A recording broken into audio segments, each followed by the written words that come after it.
Hi, I'm Chris with Happy Tails Pet Care. I'm an Animal Behavior College certified dog trainer, and I'm here with my good friend Beckett. Hey, Beckett. Hey, good boy. Good job. Come here, look. Sit. Good job. Today we're going to be talking about name recognition and how to get it to be really solid, really strong with your brand new puppy or your dog if your dog doesn't happen to know their name. So the way we're going to do this is we're going to create a positive association between the dog's name and a treat, of course. And I recommend you use treats every single time while training, especially while the dog is young and learning. Beckett here is only about 10 months old, so we're still using treats all the time. Hey buddy, how about you leave that? Leave it alone. Thank you. Good boy. Good job. The first thing we're gonna do is just call his name. He already knows I got something that he likes.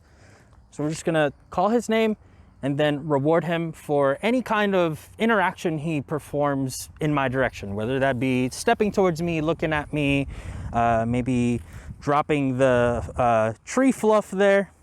Beckett, hey. Ha, good job, buddy. Great. So you saw how he looked in my direction. He didn't necessarily make eye contact or anything like that, but he at least let the moss go and he did look at me. So I rewarded that. And this is all done in baby steps. Literally any sort of minute action. Hey. Yes, good. Give me that. Leave it right there. Thank you. Good boy. Any sort of interaction that the dog does in your direction or with you should be rewarded. Beckett, yes, good. If at first they don't respond, try to not repeat the name and just try to use a noise or just something else that's more interesting. Hey, Beckett.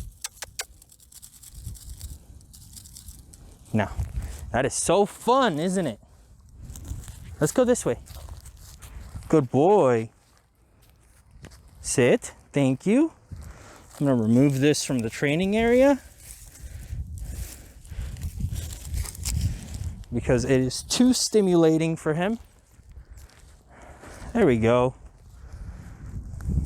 Just a little tip, if there's ever anything in the training area that is just too distracting from the dog, increasing the distance between the dog and whatever that stimulus is typically does the trick. So now he knows the moss is over there. That's great that it's a good distraction, but it's a fair distance away. So now I can try calling his name and see if he responds. Beckett. Oh, good. You were already looking in this way. Cool. Good job. I'm going to let him kind of gaze off and look around. Perfect. He's laying down. Now this is probably going to fail. He might, oh, he looked at me.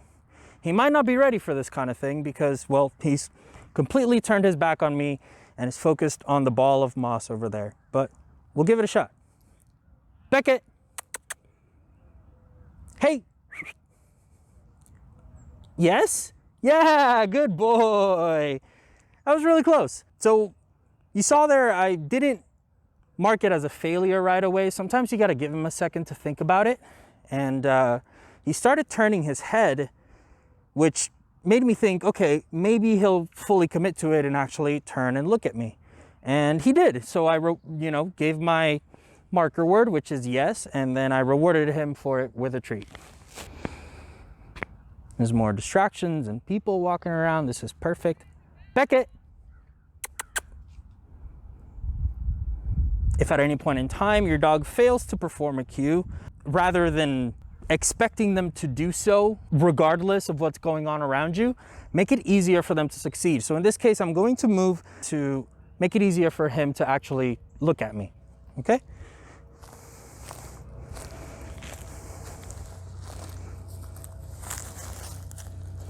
How's this? That's a little better, huh? Good. Look at that. It's your moss ball. Good. Beckett. Hey. Yes. Good. Perfect. There you go. That's a perfect example of what we call going back to kindergarten and making it easier for the dog to succeed. In the long run, although it seems like you're taking a step back, in the long run, it's going to be much more rewarding, and it will make your progress a lot faster when training the dog. Another exercise you can do is just rapid fire name calling, in which you give a reward every time you say their name. Regardless of whether they interact with you or not, this is more recommended for younger puppies that truly really don't know their name yet. But I'll show you what it looks like here. Beckett, yes. Beckett, yes. Beckett, yes. Beckett, yes. Beckett, yes. Good boy. Awesome. And you can do that for maybe, I don't know, 10, 15, 20 seconds at a time. Obviously, you don't want to give them too many treats, but if you notice here, I'm breaking these up into tiny, tiny pieces, okay?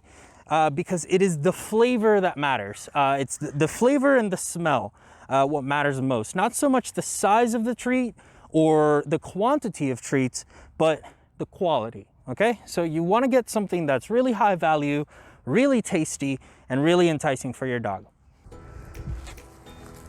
Nice, good job. Here you go. One last tip I can give you is to make sure you're only using your dog's name in a positive tone of voice. You don't want to create any sort of negative associations between the dog and their name, because that later on is going to lead to unreliability in the rest of the cues, and we don't want that. We want this to be easy and stress-free for both you and your furry friend.